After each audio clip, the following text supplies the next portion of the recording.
Contes de la iaia. Sí, de la iaia.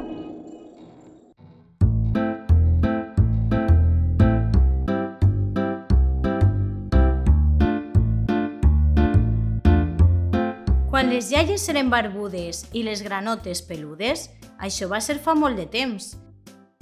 Hi havia dos amics. A un li deien Pep el Xeperut, perquè tenia una xepa darrere, i a l'altre Roc el Panxut, perquè tenia una gran panxa.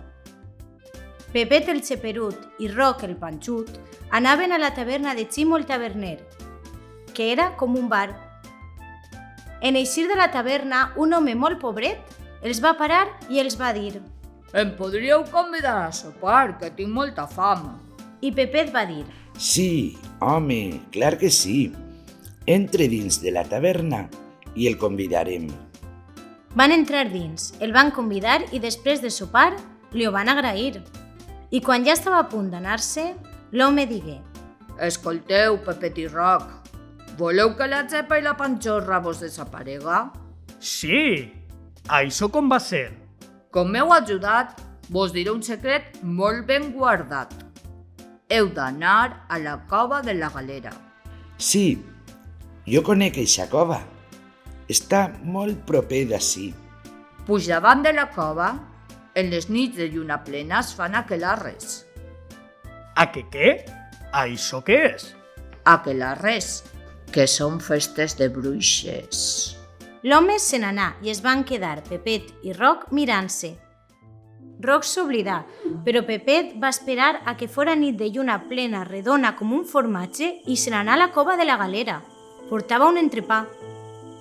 En arribar allí, s'amagà, i a l'hora de la mitjanit, que són les 12 de la nit, encara que parega mentida, al cel van aparèixer tantes bruixes que la llum de la lluna quasi no es podia veure. Però totes no volaven. A terra hi havia dues bruixes. La bruixa que més manava, en un nas com un àguila i amb una berrugota de categoria, va dir: Amb les nostres graneres som les primeres! Mentre les bruixes volaven, les dos bruixes de terra van treure el perol més gran que mai he vist. El van emplenar d'aigua i d'herbes i van començar a fer un brebatge i se la van prendre i cantaven, ballaren, dansaren i moltes més coses, i Pepet mut i amagadet.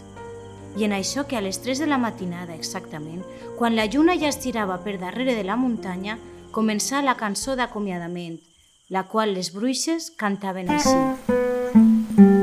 Dilluns, dimarts i dimecres 3, dijous, divendres i dissabte són 6. Cantem tots junts!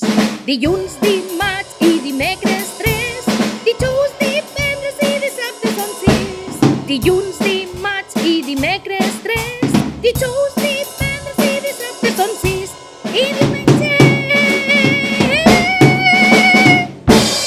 I com semblava una pregunta, que sí que ho era, Pepet va sumar el cap i va dir: 7, 7. Així doncs, la bruixa Manaora, la del nasot i la berrugota, va dir: Qui parla? Qui està ahí? Jo soc Pep el Xeperut, amic de Roc el Panxut, que un home ens va dir que vinguera ací i que me llevaríeu la gepa. És veritat? I no t'has enredrat? Per la llei del sabut? Que la xepa de Pepet el Xeperut desaparega en un minut. I la xepa desaparegué. Les bruixes volaven també i desaparegueren, i Pepet s'anà a casa a dormir. Pues va ser veritat. Les bruixes van llevar-me la gepa. Roc, que tenia una panxa de competició, va dir: Pues jo aniré el mes que ve, quan siga dia de lluna plena. Va passar un mes, i Roc, el dia de lluna plena, va agafar el seu saquet 3 entrepans, el de pujar, el d'arribar i el d'esperar. Per això estava com estava. Pujar, pujar, pujar i s'amagà darrere d'una pedra, i a les 12 de la nit les bruixes aparegueren. La Manaora va dir: Amb les nostres Llaneres! Som les primeres! Van traure el perol, el líquid, les herbes i tot el necessari per al brevatge. Se la varen prendre i cantaren, ballaren, dansaren i moltes més coses, i Roc mut i amagaet, però mig adormit. I en això que a les 3 de la matinada exactament, quan la lluna ja estirava per darrere de la muntanya, Roc es va despertar quan començava la cançó d'acomiadament, que les bruixes la cantaven així. Dilluns, dimarts i dimecres 3, dijous, divendres i dissabte són 6. Cantem tots junts! Dilluns, dimarts i dimecres 3, dijous, divendres i dissabte són 6. Dilluns, dimarts i dimecres 3, dijous, divendres i dissabte són 6. I diumenge! I Roc, que estava mig adormilat perquè era molt tard, va dir: Wait! Qui parla? Qui està ahí? Jo, Roc el Panxut, amic de Pepet l'afortunat. Sí? Pues t'has equivocat i l'has empastrat.